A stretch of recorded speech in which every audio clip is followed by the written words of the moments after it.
Venezuela के बाद निशाने पर ग्रीनलैंड। ट्रम्प की दादागिरी दुनिया में खलबली। अमेरिकी नाक के नीचे ड्रैगन का सैन्य जाल। चीन की बर्बादी, गुरिल्ला युद्ध की धमकी। आमने सामने आए अमेरिका यूरोप। अब क्या अखंड भारत बनेगा नया अमेरिका? अमेरिका से हुई अमेरिका के अंत की भविष्यवाणी। धर्म ज्ञान पर इंडो अमेरिकी भविष्यवक्ता पीवीआर नरसिम्हा राव। आपने एक लंबा समय अमेरिका में बिताया, अभी भी आप अमेरिका में ही हैं। बोस्टन से मैं आज आपसे जुड़ी हूँ। मैं आपसे जानना चाहती हूँ कि मुझे याद है कि आपने डोनाल्ड ट्रंप के दोबारा प्रेसिडेंट बनने की भविष्यवाणी की थी, प्रेडिक्शन की थी, और वो भी देखिए अभी हाल ही में ट्रू हुई। फिर हम जानते हैं कि भारत और अमेरिका के बीच के जो रिश्ते भी बीच में ख़राब हुए हैं, टैरिफ वॉर जो चल रही है दोनों देशों के बीच में, और इन सब के बीच बातें हो रही हैं कि ट्रंप अब अपना ये कार्यकाल, जो दूसरा कार्यकाल है, पूरा नहीं कर पाएंगे। मैं आपसे भी जानना चाहती हूँ क्या पीएम ट्रंप अपना टेन्योर कंप्लीट कर पाएंगे, नहीं कर पाएंगे? उनके स्टार्स क्या कहते हैं? अमेरिका के लिए क्या कुछ नया वो करके जा सकते हैं? और दूसरी बात ये कि पीएम मोदी और ट्रंप के बीच की फ्रेंडशिप आगे अब कैसे देखने को मिलेगी? 2026 आपको क्या लगता है कि भारत और अमेरिका के बीच में किस तरह की क्रूशियल चीज़ें देखने को मिल सकती हैं? अगर आप एक बात कह सकते हैं, सियासत और दोस्ती एक ही सेंटेंस में नहीं इस्तेमाल कर सकते हैं। ये लोग समझते हैं कि मोदी और ट्रंप दोस्त हैं, या ये आदमी और ये आदमी दोस्त है। ये बेसिकली जिस पोजीशन में वो है उस पोजीशन के हिसाब से कुछ लेन देन होता है। दोस्त दुश्मन बन सकते हैं, दुश्मन दोस्त बन सकते हैं। ये बेसिकली पॉलिटिक्स, राजनीति में होता रहता है, स्पेशली जियो पॉलिटिक्स।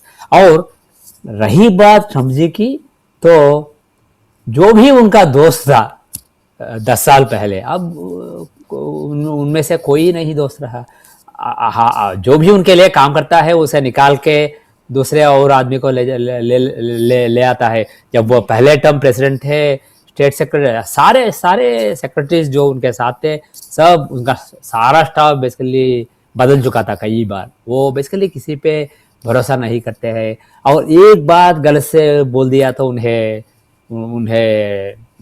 वो अगर नहीं लाइक करते हैं, जो भी आपने कहा है वो पसंद नहीं आया, तो वो टर्न हो सकते हैं आपके खिलाफ और आपको निकाल सकते हैं। वो उस तरह के क्रेजी आदमी हैं वो।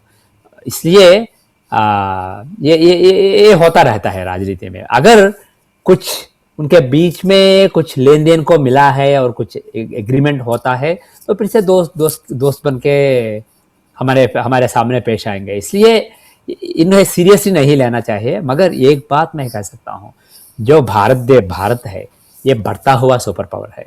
जो यूएस है वो स्लोली वीकेंड हो रहा सुपर पावर है। मैंने कई बार एनालॉजी दिया था कि आज का यूएस जो है वो 1930s, 1940s, 1950s का यूके जो था उसके बराबर है। वो बेसिकली आज का यूएस है, कल का यूके, और आज का भारत है, कल का यूएस।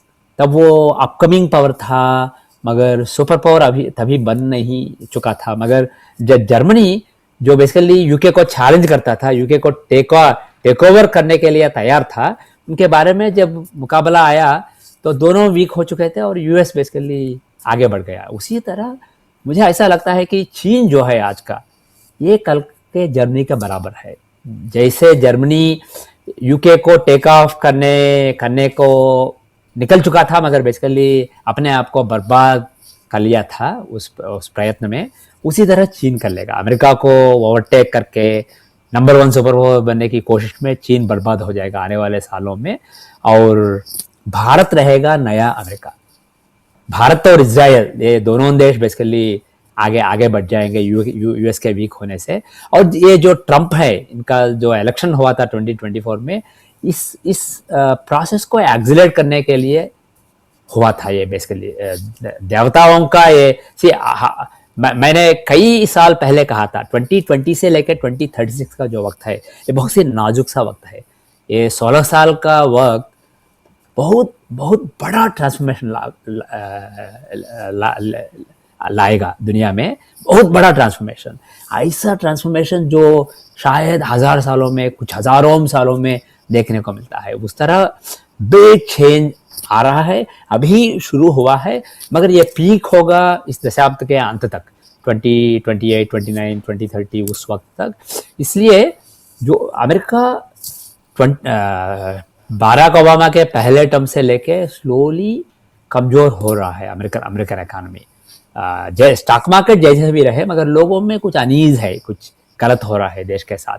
वो स्लोली वो बढ़ के अब ऐसे माहौल पे आ गया है कि जो ट्रम्प सेकंड टर्म में आए हैं, फर्स्ट टर्म में उनके साथ बहुत काबिल लोग थे, काबिल सेक्रेटरीज थे, स्टेट सेक्रेटरी, मगर अब the cabinet is filled with yes man. इसलिए जिनको बेसिकली पता नहीं है क्या करना चाहिए, नहीं करना चाहिए, ये बेसिकली विम्सिकली चला रहे हैं देश को, ये एक्सिलेट कर लेगा अमेरिका के पतन को। ट्रम्प जी का टर्म एक्सिलेट कर लेगा। मगर रही आपकी रहा आपका प्रश्न कि वो टर्म फिनिश करेंगे या नहीं, technically it's a 4 year term, he should be there till 2028। कुछ लोग ऐसा भी समझते हैं कि वो कॉन्स्टिट्यूशन को बदल के थर्ड टर्म के लिए भी आ सकते हैं, मगर मुझे ऐसा लगता है कि उनका जो अच्छा वक्त था वो दिसंबर 2025 में खत्म हो गया था। अभी उनका बुरा वक्त आ गया है, और उसके उसकी कुछ सूचना हमें नवंबर के इलेक्शन में मिली थी कि उनका पार्टी बहुत बुरा किया था। और मुझे ऐसा लगता है कि आने वाले नवंबर में जो इलेक्शन है वो बड़ा इलेक्शन है, 1/3 का सेनेट और पूरा लोअर हाउस रीइलेक्ट होगा नवंबर 2026 में।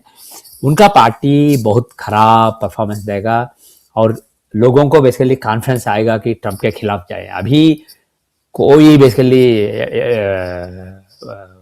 किसी का धैर्य नहीं है उनके खिलाफ कुछ कहने के लिए, इसलिए सभी मुंह बंद करके बैठे हैं। मगर उनके खिलाफ एक विप्लव आएगा उनके पार्टी में। और मुझे ऐसा लगता है जेडी वैंस जो हैं, उनकी कुंडली ऐसा दिखाता है कि वो बहुत समझदार हैं, वो इंटेलिजेंट हैं, मगर जैसे रहना चाहिए, जैसे सिचुएशन के अनुसार वो बेसिकली चुप रह सकते हैं, सिचुएशन के अनुसार जो भी गलत करना चाहिए वो कर सकते हैं, मगर वो समझदार आदमी है। मुझे ऐसा लगता है कि लेट 2026 में या 2027 में वो कुछ ऐसा कर लेंगे, मगर करने के पहले वो इंश्योर कर लेंगे कि वो सक्सेसफुल होगा। वो ट्रम्प के खिलाफ नहीं जाएंगे until he is confident that he can succeed. वो इंश्योर करेंगे, शायद इलान मस्क ही उनके साथ होगा, इलान मस्क, जेडी वैंस है, सब मिलके, और बहुत सारे दुश्मन हैं ट्रम्प के उन्हीं के पार्टी में, और सब मिलके बेसिकली उनके खिलाफ कुछ षड्यंत्र रचाएंगे और उनको हटा देंगे। मुझे नहीं लगता है कि 2028 नवंबर में जब इलेक्शन होगा तब भी ट्रम्प प्रेसिडेंट रहेंगे। शायद वो 2027 इज मोस्ट लाइकली पीरियड।